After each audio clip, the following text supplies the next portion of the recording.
This is Sternguard Captain Antonio. We are being sent on a mission to the planet Porchus to search for life so that we may seize control of a weapons facility that produced weapons of untold and ancient power.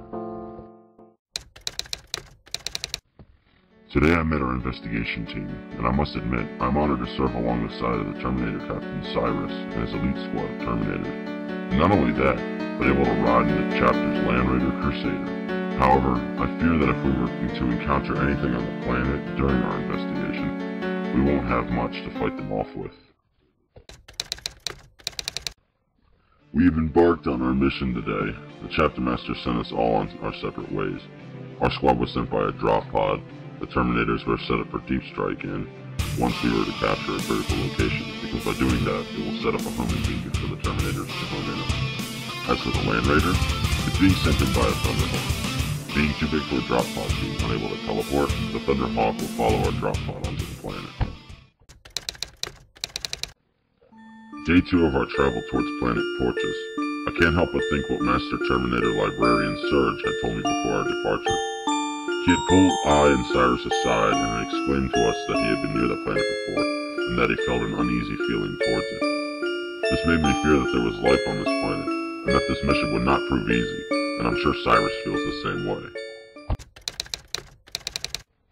Just as I had feared, on our arrival to the planet, I had been informed by the Thunderhawk pilot that Tyranid Hive Leviathan was in orbit of the planet, and as soon as we received the transmission, we lost contact with the Thunderhawk, as a Tyranid venom cannon knocked our drop pod out of the original trajectory and hurled us farther away from the critical location inside the main city on the urban side of the planet. Amazingly, our drop pod didn't hit the planet's surface too hard. However, we have lost half our squad, including the ones who wielded the Combi Melta and the Combi Plasma guns. I could see the city of Skri-Vek Prime, not too far from our crash site. As I stared off into the distance, I could see the Thunderhawk drop off the Land Raider. Perhaps not all hope was lost. We still had one of the most powerful machines constructed by the Adaptus Mechanicus available to us.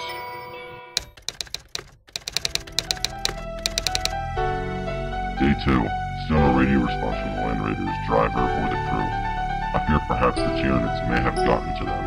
However, speaking of them, we haven't seen a single Tyranid yet. Not even a Terminal, but I suppose it's best we don't encounter them. Knowing Tyranid behavior, they will attack in a horde instead of a small attack force, and we will become easily overrun. Finally, we have received a response from the Land Raider's driver, and it's worse than I had feared. The only reason why they did not respond sooner is because of a Tyranid carnivore that wandered its way into the destroyed city of Skri-Vek Prime, and is camped out in front of the Land Raider. And to avoid alerting it, they maintained radio silence until it moved far away not to hear them talking. They requested immediate rescue. Unfortunately, our diminished squad of 5, even with Hellfire, could not bring down one of the Tyranids' most fearsome monstrous creatures, the Carnivores. We got in contact with headquarters and were able to report our situation at this current moment. Fortunately, they were able to track our drop pod, even though it was wrecked, and we received confirmation that the Terminators will still be able to arrive by deep strike, and will be here momentarily. Along with the Terminators, we were told that one more person will be assisting us, Apothecary Vexus' Marine on Steroids, or MOS. Oddly enough, our chapter has no knowledge of the Apothecary's true reason for his sick experiments. If the chapter master were to know of this, or even worse, the Inquisition, he would be killed as a heretic. The Apothecary is half-orc. No one knows why, but his experiments proved useful to our chapter. He gave us the zombie room, Omicron weapon, and MOS. All three have proved themselves on the battlefield, and on all occasions, the Apothecary has said, I use what I need to use to save space for his life, regardless of the fact that I can just revive him with his gene suit. Day 4. The Terminators got here right on time. Off to the distance we had seen a brood of Termagants on the far right side of the city, and would definitely need some assistance in retrieving our goal. The Land Raider has moved closer towards the objective point. They have told us that they can see our wreckage from the distance, and our objective was not too far from us. There was still hope. But what were the odds of fighting off the Tyranids? We weren't sure how long the Land Raider could last, but we can only pray the Emperor will protect. As we make our way into the city, we came in contact with a group of Termagants, half of which were behind cover. Cyrus told us to move on ahead, and they will take care of the aliens. Unfortunately, our bolters could not reach them, so we could not even support the Terminators. "Storm bolters, fire!" exclaimed Cyrus as his squad opened fire on the Gaunt squad. 3 died by Storm bolter, 1 by assault cannon. Nevertheless, they're pushing them back the best they can. Finally, we have proved our worth to the team. We made a successful attack on the Termagants.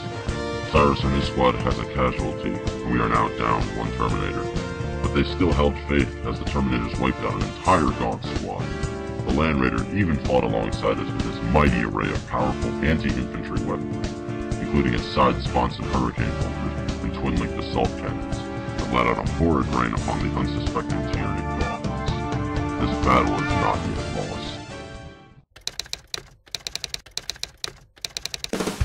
All hope is now lost! Cyrus and his squad was jumped by a G-Stealer squad, and I witnessed it with my own eyes. And to make matters worse, the Land Raider had become immobilized by the Carnifex's venom cannon, and later destroyed by a bioacid mine to the side armor. We are now the only ones left to confront the remainder of the Tyranid forces. Can we prevail? Morale is low, but no matter how the battle may turn, we shall fight to the last one falls.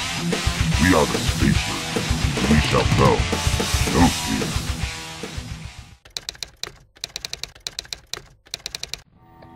As we take our final stand against the Tyranid menace, our men seem to have lost the will to fight. I cannot just stand by and let them give in, so I confronted my men. "Brothers, understand this.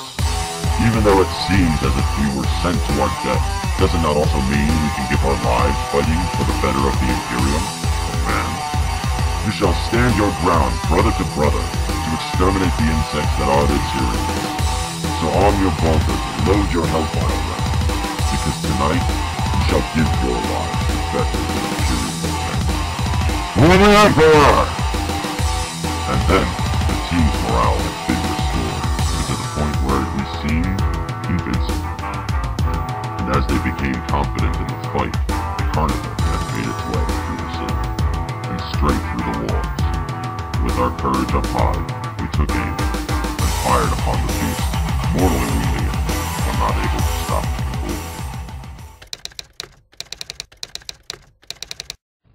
The ground begins to rumble as hundreds of thousands of Termagants, it seemed, stampeded towards us, and fired upon our small but faithful squad of 5. 19 flesh boars, 4 devourers, 6 spineless, and 2 death splitters had fired upon our squad, and not even a scratch on our artificer armor. However, there were a few shots that I was thankful had not been this time around, and that was the devastating power of the venom cannon, and even worse, the powers of the hive mind itself. 2 warp blast shots came from the zone grips, and luckily, we were able to hit the ground before they struck us. But before we could stand our ground once more, the Termagants fired upon us again, and we had lost the Space Marine. So then, with quick thinking, we formed up together like the Ultramarines' first company, brother to brother with our backs facing each other, and face our final assault on the oncoming Carnifex.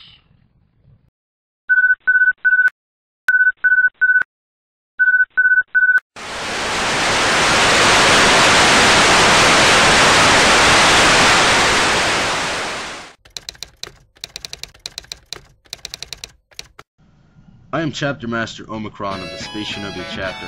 After learning of our investigation team's death, I have only one thing to comment on. They have fought bravely and fiercely against the alien species known as the Tyranids. Nevertheless, they have failed to finish their mission in retrieving the fallen city of Skri-Vek and the weapons facilities located there. As a resolution based off the report, I know now that their forces have been there, growing, for a long while, and according to the Master Librarian Surge, our effort was destined to fail, as he had foreseen, but perhaps we could capture the city regardless of it. I was wrong. Our only solution, and our sworn duty as Space Marines, is to send a larger force, to kill the mutants where they stand and reclaim what is rightfully ours. As long as the enemies of the Emperor still draw breath, we can be